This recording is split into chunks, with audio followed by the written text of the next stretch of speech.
आगे क्या बताया परमात्मा ने, धर्म की हानि सब मन मानी, धर्म की हानि सब मन मानी, चले काल फुरमाना, तब आवे गुरु जी धनाना, चले काल फुरमाना, तब आवे गुरु जी धनाना। धर्म की हानि सब मनमानी और चले काल फुरमाना, जब आवे हैं गुरु जी धनाना। धर्म की हानि कैसे हो रही है? धर्म की हानि मतलब इंसान यदि शास्त्र अनुकूल धर्म कर्म करता है तो उसके पुण्य बढ़ते हैं, उसके पुण्य बढ़ेंगे तो उसका ये लोक भी सुखी होगा, उसका परलोक भी सुखी होगा। अब क्या हो गया, इन नकली गुरुओं को, नकली मुल्ला मौलवियों को, नकली धर्म गुरुओं को, शंकराचार्यों को धर्म कर्म की जानकारी है नहीं, क्योंकि इनको शास्त्रों का ज्ञान नहीं, इनको तत्व ज्ञान नहीं।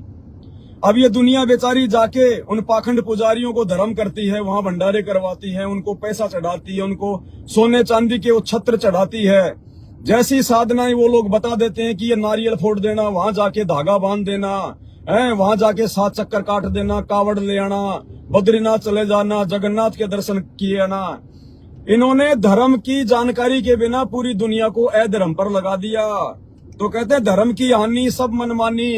ये धर्म की हानि हो रही है, आत्माएं अपने मानव जीवन को बर्बाद कर रही हैं, अपनी समासों को बर्बाद कर रही हैं, और हर प्रकार, हर क्षेत्र में, हर समाज में, हिंदू मुस्लिम सिख ईसाई, धर्म के नाम पर मनमानी हो रही है। मनमाना आचरण, मनमाना पाखंड, अज्ञान फैला दिया गया है। तो धर्म की हानि हो गई धरती पर, और धरती पर धर्म की हानि होने से फिर पाप बढ़ता है, अशांति बढ़ती है, प्राकृतिक आपदाएं आती हैं, एक दूसरा देश एक दूसरे दुश्मन को खाने को दौड़ता है, उनका शत्रु बन जाता है, समय पर बरसात नहीं होती है, इंसानों के आचार विचार व्यवहार बोलचाल सब कुछ बर्बाद हो जाती है, नेक नीति इंसानियत मानवता समाप्त होने लगती है, बाप बेटे के बीच में कोई इज्जत नहीं होती, माँ बेटी के बीच में कोई इज्जत नहीं होती है, छोटे बड़े की कोई लिहाज नहीं होती है। इंसान केवल पैसे को अपना बाप बना लेता है, माया के लिए पता नहीं कितने कुकर्म कर देता है, काम धंधे में मिलावट, बेईमानी, चोरी जारी, रिश्वतखोरी, दुनिया भर का पता नहीं कितना अपना जो है मनमाना आचरण वो फैला देता है और पाप का भागी बन जाता है। तो कहते हैं धर्म की हानि सब मनमानी और चले काल फुरमाना। काल फुरमाना मानी एक इस ब्रह्मांड का नकली भगवान शैतान, मुसलमान जिसको शैतान कहते हैं, हिंदू जिसको काल कहते हैं फिर इसका फुरमान चलता है। ये ऊपर से जो भी कुप्रेरणा करता है उसी हिसाब से दुनिया को चलना पड़ता है मजबूरन। क्यों? क्योंकि हमारे शरीर में 2 एलिमेंट है, एक मन और एक आत्मा। आत्मा परमात्मा की है, मन इस काल का है। जब हम शास्त्रों के विरुद्ध भक्ति करेंगे, कुकर्म करेंगे, तो मन को उसकी खुराक मिलती है, मन का प्रभाव ज्यादा होता है। फिर वो काल, वो शैतान अपना फुरमान उस मन को भेजता है, मन के माध्यम से। अब जैसे देश का कोई प्रधानमंत्री है, वो धर्म कर्म से दूर है, सही भक्ति नहीं करता है, तो उसके अंदर मन का प्रभाव ज्यादा है। शैतान उसको प्रेरणा करेगा उसके मन के माध्यम से, वो नई नई कोई ऐसी स्कीम चला देगा जिससे दुनिया बर्बाद हो जाती है, लोगों का जीवन अस्त व्यस्त हो जाता है कि भाई आपको ये टैक्स देना पड़ेगा, आपको इतना प्रतिशत आपको टैक्स देना पड़ेगा, आपके ऊपर ये प्रतिबंध लगाया जाता है, आपको ये किया जाता है। तो मनमाना आचरण हो जाता है, काल का फुरमान चलता है, फिर उस आत्मा की नहीं चलती है, बेचारी रोती है। फिर वो धर्म की हानि सब मन मानी, धर्म की हानि सब मन मानी, चले काल फुरमाना, जब आवे हैं गुरु जी धनाना, चले काल फुरमाना, जब आवे हैं गुरु जी धनाना, जब बड़े काल जुलमाना, तब आवे हैं गुरु जी धनाना, जब बड़े काल जुलमाना, तब आवे गुरु जी धनाना। आगे क्या बताया परमात्मा ने, और फिर कैसी परिस्थितियां उत्पन्न हो जाती हैं जब परमेश्वर को सतलोक से चलकर गांव धनाना में प्रकट होना पड़ता है। कर्म कांड और करते पाखंड, कर्म कांड और करते पाखंड, ये पहन के भगवा बाणा, तब आवे हैं गुरु जी धनाना, ये पहन के भगवा बाणा, तब आवे हैं गुरु जी धनाना, जब बड़े काल जुलमाना, तब आवे हैं गुरु जी धनाना। क्या कहते हैं? कर्म कांड और करते पाखंड, ये पहन के भगवा वाणा। आप देख रहे हो ये भगवा वाणा पहन के 200-300 रुपए के वो गेरवे कलर के लाल कपड़े पहन के, हाथ में कमंडल लेके, दाढ़ी मूछ बढ़ा के हैं, और क्या करते हैं फिर ये लोग? ना किसी को कोई अच्छी बात बताते हैं, खुद आपको दिन में तो भीख मांगते हुए नजर आएंगे, घर घर जाके अलख निरंजन दुनिया भर की भीख मांगेंगे, और शाम को आपको दारू के ठेके पे मिलेंगे, मांस मदिरा की दुकान पे मिलेंगे, बकरे की टांग खाते हुए मिलेंगे, हैं? ना लेटरिन के हाथ धोते, लेटरिन कर लिया उठ लिए कहीं भी प्लेटफार्म पे पड़ जाएंगे। क्यों? क्योंकि भगवान की भक्ति नहीं है उनके पास में, जिस कारण भगवान का आशीर्वाद नहीं है। अन्यथा भगवान के भगत को दुनिया के आगे हाथ फैलाने की जरूरत नहीं पड़ती है। कहते हैं मांगे सो ही बढ़वा कहिए, दर दर फिरे अज्ञानी, और जोगी जोग संपूर्ण जिसका मांग न पीवे पानी। परमात्मा कहते हैं मरूं पर मांगू नहीं मैं तन अपने के काज, मरूं पर मांगू नहीं मैं तन अपने के काज, ऐसी कुछ वाणी है मालिक की। तो कहते हैं जो भगवान का भगत बन जाता है फिर उसको मांगने की जरूरत नहीं हो, तो लोगों को दिया करता है, लोगों को दिया करता है। लेकिन आज देख लो क्या हाल हो गया इन लोगों का। लाल कपड़े पहन के दुनिया की नजरों में साधु संत महात्मा बन के, कोई तो रुद्राक्ष बेच बेच के अपना पेट पाल रहा है, कोई रोड पे बिछा के कपड़ा है, वो पत्थर वगैरह स्टोन वगैरह जेम्स वगैरह रख लेगा, लाल काले पीले नीले, तू अंगूठी में पहन ले तेरा ये हो जाएगा।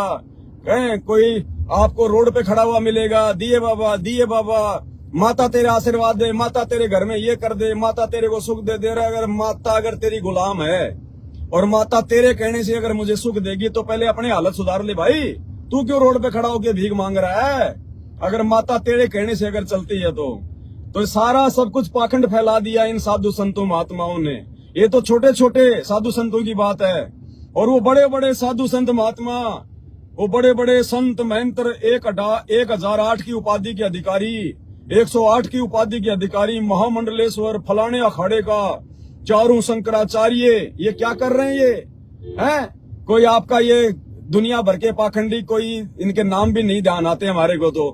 कोई प्रेमानंद, कोई रितेश्वर, कोई वो ठाकुर, क्या नाम है उसका, क्या नाम वो ठाकुर, वो कथा कहता है, कोई देवकीनंदन ठाकुर है। तो एक वो सारा दिन झूठ बोलता रहता है, उसका क्या नाम है, अनिरुद्धाचार्य। तो कोई वो बागेश्वर में तेरे चाचा का नाम ये, तेरी मम्मी का नाम ये है। तू का सोच के आयो है बंडिया, तू का सोच के आयो है? तुम्हारी तो ठटरी बांध देवे। ये दुनिया भर के पाखंडी, इन्होंने ये भगवा बाणा पहन के, धर्म का बाणा पहन के, धर्म की आड़ में परमात्मा की आत्माओं को भटकाना शुरू कर दिया, भरमाना शुरू कर दिया, अपना पेट भरना शुरू कर दिया। आने वाले समय में परमात्मा इनसे चुन चुन के बदला लेगा। आप देख लेना भाई और बहनों, 2028 के बाद इनकी वो हालत हो जाएगी, ये रोड पे खड़े होकर भीख मांगेंगे तो कोई भीख भी नहीं देंगे। क्यों? क्योंकि सब लोग संत रामपाल जी के भगत बन जाएंगे। जितने भी महाविनाश के समय में लोग जो है बचेंगे, वो सब संत रामपाल जी की शरण में आ जाएंगे। और संत रामपाल जी का नियम है कि भिखारी को भीख नहीं देना, खाना खिला दो लेकिन भीख नहीं देना। तो ये जितने भी संत महंत शंकराचार्य मंडलेश्वर, ये कथावाचक रोड पे खड़े होके भीख मांगेंगे, इनको कोई भीख भी नसीब नहीं होगी। इन्होंने इतना भ्रमित कर दिया है धर्म कर्म के नाम पे समाज को। तो कहते हैं कर्म कांड और करते पाखंड, ये पहन के भगमा बाणा, जब आवे हैं गुरु जी धनाना।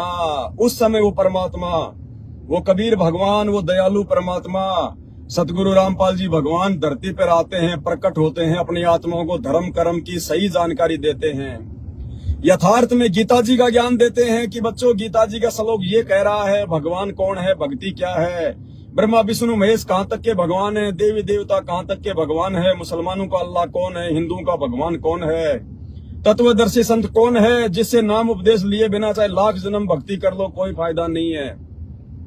यथार्थ ज्ञान फिर वो परमात्मा आके देता है। वो इन लाल कपड़े पहन के या पीले कपड़े पहन के या दुनिया भर का आडंबर करके आम जनमानस के सामने जो महात्मा बने बैठे हैं, उनके अज्ञान को, उनके द्वारा बताई गई भक्ति साधना को, उनके मंत्रों को, उनके सत्संगों को दिखा दिखाकर पूरी दुनिया को शास्त्रों से मेल करके बताता है कि बच्चों देखो भगवान कौन है, भक्ति क्या है। और तुम इन भेड़ियों को भेड़ समझ के तुम इनके सामने जाके बैठे हो, तुम इनको अपना गुरु मान के बैठे हो। ये तो काल के दूत हैं, ये तो काल के फुरमान से तुम्हारे को 84 लाख योनियों में गधा कुत्ता बनाने के लिए आए हुए हैं। इनकी खुद की तो दुर्गति होगी, इनके फॉलोवर की भी होगी। तो उन आत्माओं को परमात्मा उन काल पुजारियों के जाल से बाहर निकालता है जो अच्छी आत्मा होती है, जो भगवान के अच्छे बच्चे होते हैं, वो तो उनके सत्संग को सुन के और सारी बातों को देख के, सोच के, समझ के, क्योंकि भगवान ने हमारे को जो बुद्धि दी है ये अन्य जानवरों से उत्तम बुद्धि है।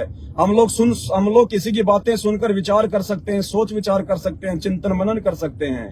तो जब सतगुरु आके सभी नकली अज्ञानी पाखंडी गुरुओं की पोल खोलता है, उनके ज्ञान को दिखा दिखा के और शास्त्रों को दिखा दिखा के, तो जो अच्छी आत्मा होती हैं वो तुलना करके कि क्या सही और क्या गलत है, कौन सही कह रहा है और कौन हमारे को उल्टी दिशा दे रहा है, भगवान की पहचान करके उनके शरण में आके अपना उद्धार करवाते हैं, अपना आत्म कल्याण करवाते हैं। तो कहते हैं कर्म कांड और करते पाखंड, ये पहन के भगवा बाणा। दुनिया इनको साधु संत समझ के बेचारी इनके ऊपर जो है न्यौछावर हो जाती है, और ये नालायक धर्म कर्म की ABCD भी नहीं जानते, भक्ति और भगवान की ABCD भी नहीं जानते, परमात्मा का पै नहीं जानते, भक्ति का बै नहीं जानते, और इनको मूर्ख बना दिया जाता है आम जनता को। परमात्मा उन आत्माओं को काल के जाल से निकालता है।